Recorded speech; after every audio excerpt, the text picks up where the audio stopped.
Welcome to 5-Minute Fundamentals. This short lecture provides an overview of key concepts from Pearson's medical language, Immerse Yourself, by Susan M. Turley.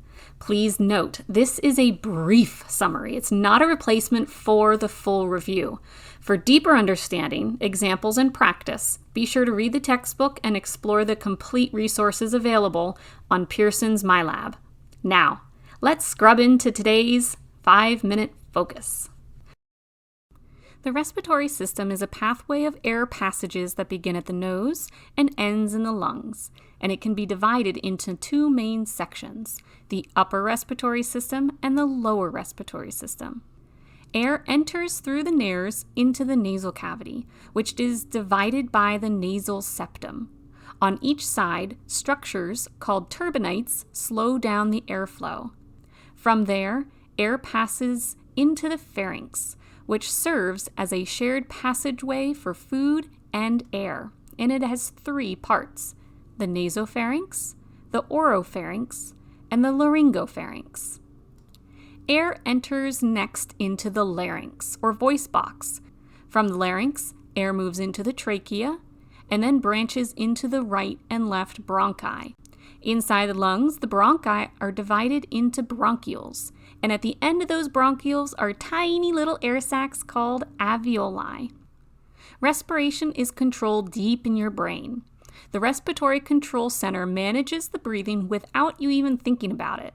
These centers send messages down the phrenic nerve, which tells the diaphragm to contract. When it does, you inhale.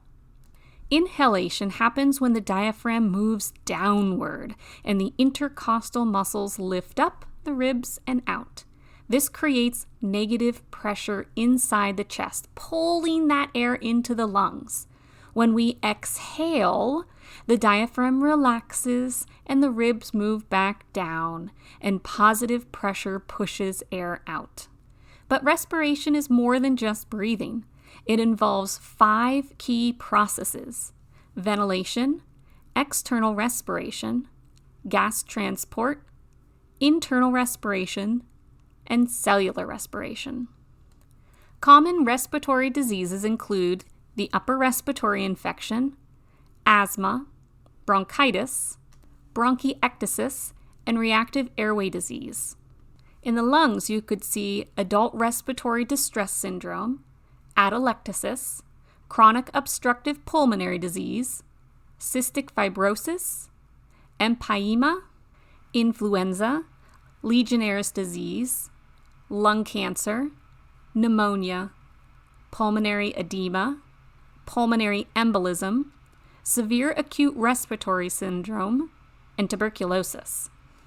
Common respiratory terms are apnea, bradypnea, dyspnea, orthopnea, tachypnea, anoxia, asphyxia, cyanosis, hypercapnia, and hypoxemia.